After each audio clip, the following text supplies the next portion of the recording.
उदयजी पहिल्यांदाच आले, ती येणार नाही परत.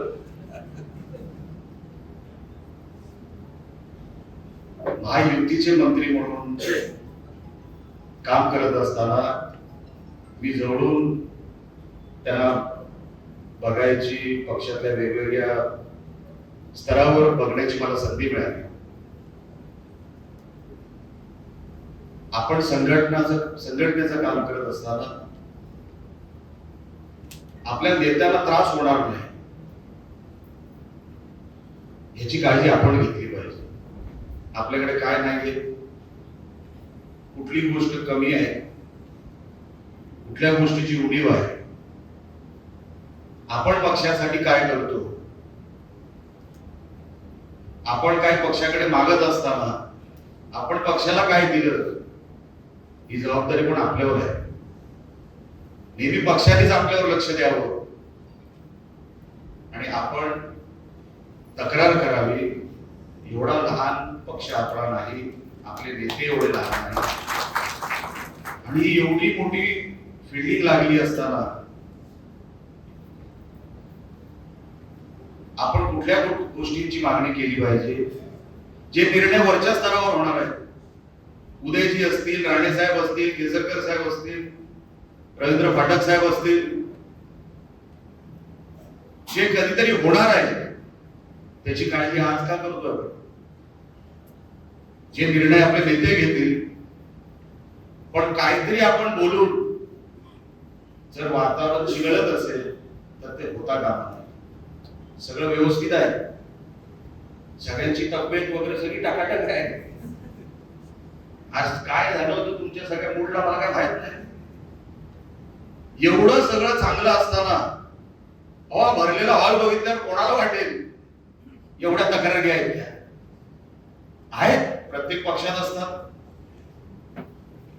कुठे ना कुठेतरी उशीर होतो, आम्ही कुठेतरी कमी पडतो, नेते कधी कधी भेटत नाहीत, आम्ही कधी कधी भेटत नाही, सगळं मान्य आहे. पण सन्मान्य शिंदे साहेबांना जे मी जवळून मागच्या काही महिन्यामध्ये सभागृहातही बघितलं, त्यांना महाराष्ट्राचं टेन्शन आहे. आपण एक जिल्हा नाही सांभाळू शकतो, त्यांच्यासाठी आपल्यावर जबाबदारी आहे. आपण काय करायचं. मी कधी शिंदे साहेबांकडे गेलो 5-10 मिनिटाच्या वरती मी थांबत नाही. त्या माणसाला महाराष्ट्राचा व्याप आहे, त्याच्यामध्ये मला ज्या कारणासाठी घेतलं, आता मी काय कारण सांगायची त्याला. आम्ही बसलो इकडे आणि उदयजी तर 24 तास अवेलेबल आहेत. कधी मी त्यांना फोन केला, कुठल्याही कामासाठी काही सांगितलं, ते काम झालं नाही असं एकदाही झालं नाही.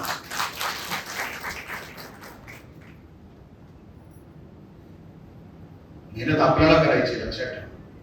संघटना ही आपल्याला जी दिसते त्याचं रूपांतर मतदानात कसं होईल, गावागावात कसं होईल, ती मेहनत आपल्यालाच करायची. ते कमी पडणारच आहे. निलेश राणे कुठेतरी कमी पडेल कदाचित, किंवा केसरकर साहेब, पण आपण आपलं काम विसरता कामा नये. महाराष्ट्र सांभाळत असताना या सगळ्या नेत्यांना आपण ताकद दिली पाहिजे की साहेब तुम्ही महाराष्ट्र बघा, हा जिल्हा आम्ही बघतो. फंड मागायचा, साहेब हे काम होत नाहीये, कुठली तरी मोठी गोष्ट मागूया ना. हे सगळं दुरुस्त होण्यासारखं आहे जे काही व्यासपीठावर सांगितलंय ते. आणि आपला कोण शत्रू नाही जिल्ह्यामध्ये. सगळे आपण एक कुटुंब आहोत. महायुती कशाला म्हणतात, कुटुंबालाच म्हणतात. म्हणून असं कोण परका नाही, आपण सगळे एक आहोत, एकच राहणार. आपण लक्षात ठेवा, आपल्या कुठल्याही गोष्टीमुळे माझ्या नेत्याला त्रास होईल, वरती काहीतरी गडबड होईल, असं आपल्याकडून कधी होता कामा नये. मी या गोष्टीची खरोखरच काळजी घेतो आहे की का आपल्या साहेबाला त्रास द्यायचा. आपण काय कमी आहे का. कुठे काय मिळत नसेल जिल्ह्याला, जसं सिंधुरत्न स्कीम असेल किंवा साहेबांकडे आज उद्योग खाता आहे सामंत साहेबांकडे, आपण मागायला कुठे कमी पडायचं नाही. पण मागायचं काय आणि कुठल्या व्यासपीठावरून हे आपणच ठरवायचं असतं. हे सगळी देणारी लोक आहेत. सामंत साहेब जसं मी सांगितलं, कधी नाही नाही म्हणलं. मी कुडाचा एक विषय फक्त सांगितलं, सभागृहात कुठेतरी काहीतरी काम हाऊस बंद पडलं होतं, ते काहीतरी लिहित बसले होते. मी बोललो सामंत साहेब जरा कुडाळ MIDCच्या आरोला फोन लावा, जरा एक काम आहे माझं, होत नाही. गॅलरीमध्ये त्यांचे PA बसले होते, तिथून मोबाईल मागवला, जागेवरून फोन केला आणि त्यांना जे इन्स्ट्रक्शन द्यायचे ते दिले. एवढा अलर्ट पक्ष आहे आपला. कुठलाही मंत्री आपल्या शिवसेना पक्षाचा किंवा इव्हन BJP पक्षाचा, इव्हन राष्ट्रवादीचा काम होत नाही असं मला जाणवलं नाही. हा, कुठेतरी काय कमी पडलं असेल, 100% कुठेतरी कमी. माणसं आहोत आम्ही, ती माणसंच आहे, कुठेतरी कमी पडलो असतं. पण पक्ष जर आपण पक्षाला ताकदवर केलं तर आपल्याला मागायची काय गरज आहे? झक मारत द्यावं लागणार कोणालाही. अहो, यांची ताकदच आहे. आता सामंत साहेबांच्या मतदारसंघामध्ये कोण झक मारायला त्यांच्याकडे सीटा मागायला जाणार? त्यांनी ताकद तयार केली, त्यांनी बेस तयार केला, त्यांनी वातावरण तयार केलं की इकडे आहोतच ना आम्ही, आणि म्हणून समोरच्याची मागणी तशी होत नाही. आपण बेस असा तयार करूया, न शत्रुत्व तयार करता, न विरोध तयार करता, न कुठली स्टेटमेंट तयार करता.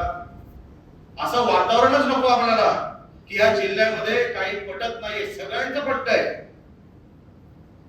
ज्या अर्थाने विरोधकांबरोबर पटू शकतं काही लोकांचं, हातात पटवून घ्यायला काय? आणि ते होणार सगळं. नितेश तिथे चांगलं काम करतोय.